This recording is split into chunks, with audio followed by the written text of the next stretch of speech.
Ja, hallo. Hier ist wieder euer Roy. Mich hat eine Frage erreicht von Ralf von T. Und der Ralf fragt, hör mal Roy, wie ist das denn? Es ist doch jetzt Karneval und lustige Zeit und was alles, ne? Hast du denn da nicht irgendwie einen Lieblingswitz? Ja, lieber Ralf. Selbstverständlich habe ich einen Lieblingswitz. Die kann ich aber hier nicht erzählen. Aus verschiedenen Gründen.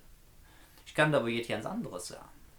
Die Hand bei mir über der Eck für 2 Tage eine Friseur verhaftet. Der hat gehandelt mit allem, was irgendwie illegal ist. Ne?